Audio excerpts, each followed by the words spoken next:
হে বন্ধুরা, কেমন আছো তোমরা সবাই? আশা করছি তোমরা সবাই খুব ভালো আছো।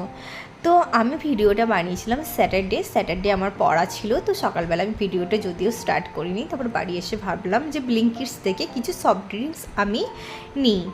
ব্লিঙ্কিটস আমাদের এরিয়াতে অ্যাভেলেবেল নেই, এটা আছে স্টেশনের কাছাকাছি লোকেশানে, বাট আমার বাড়িটা স্টেশন থেকে একটু দূরে।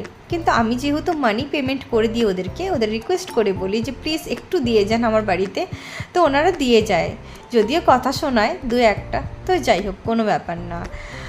তো দেখো আমার ছোট্ট সোনাটা কীভাবে দেখছে যে দিদি কী এনেছে।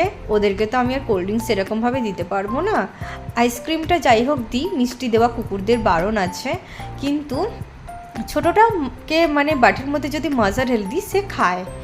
তো তারপরে দেখো আমার চোখ মুখের অবস্থা কি হয়েছে। অ্যান্ড দুটো আইসক্রিমও নিয়েছিলাম, একটা বোনের জন্য একটা আমার জন্য।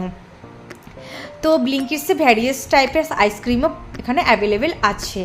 হ্যাঁ, যেটা বলছিলাম, দেখো আমার চোখ মুখের অবস্থা দেখো কী অবস্থা হয়েছে, মানে বাইরে এত রোদ যে কি বলবো। আমি রোদে বেরোই না, কারণ আমার দুবার জন্ডিস হয়ে গেছে, 3বারের বেলায় বাঁচানোটা আমাকে মুশকিল হয়ে যাবে।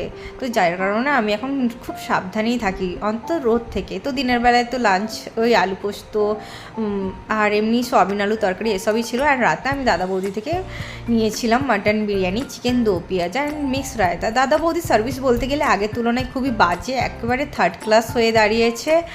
মানে এখানে কি বলবো, বিরিয়ানির কোয়ান্টিটি তো খুবই কম, মাটনের পিসটাও একদম ছোট বলতে গেলে, আর চিকেন দো পেঁয়াজ হয় তো পেঁয়াজই নেই বলতে গেলে চলে।